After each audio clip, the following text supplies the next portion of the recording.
আসসালামু আলাইকুম। আজকে কথা বলবো যে এসএসসি পরীক্ষা যে চলতেছে, আমাদের শিক্ষামন্ত্রী যে নাটক শুরু করেছেন, আসলে নকল প্রতিরোধ করার জন্য বা আসলে নকল প্রতিবাদ বা প্রতিরোধ বা বন্ধ করার জন্য আসলে এভাবে নাটক করা দরকার নেই।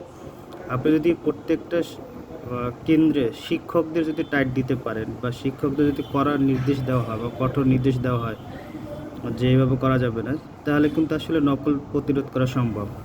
কারণ প্রত্যেকটা সেন্টারে যেখানেই নকল হয় বা এতদিন নকল হইতো, সেখানে কিন্তু আসলে শিক্ষকদের সহযোগিতায় এগুলো হইতো। শিক্ষকদের সহযোগিতা ছাড়া কিন্তু আসলে নকল সম্ভব না। কারণ শিক্ষকরা সহযোগিতা করার মাধ্যমে স্টুডেন্টরা সুযোগ পায়।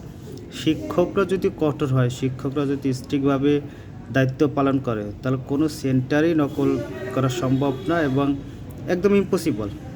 কারণ এতদিন যে আমরা শুনে আসতেছি যে বিভিন্ন সেন্টারে নকলের রমরমা দেখা যেত, এইগুলো একমাত্র প্রত্যেকটা সেন্টারে শিক্ষকদের সহযোগিতা হতো, কিন্তু শিক্ষকদের সহযোগিতা ছাড়া কিন্তু আসলে এটা সম্ভব না। তাই আমি বলবো যে আসলে শিক্ষামন্ত্রীকে নিয়ে কিন্তু বিভিন্ন ট্রল চলতেছে, কারণ তিনি একদম নাটকের অভিনয়ের মতো কাজ করতেছেন।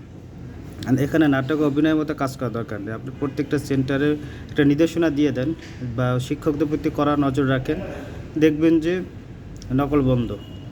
কারণ তাহলে আর ট্রলের শিকার হতে হবে না।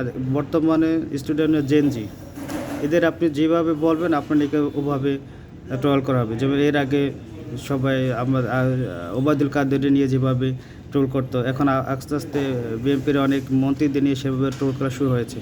আর নাটক করা তো দরকার নেই, আপনারা কেন্দ্রের ব্যবস্থা নেন, আপনি তো নকল বন্ধ হয়ে যাবে। দেখা হবে পরবর্তীতে নতুন কোনো ভিডিওতে। সে পর্যন্ত সাথে থাকুন। ধন্যবাদ।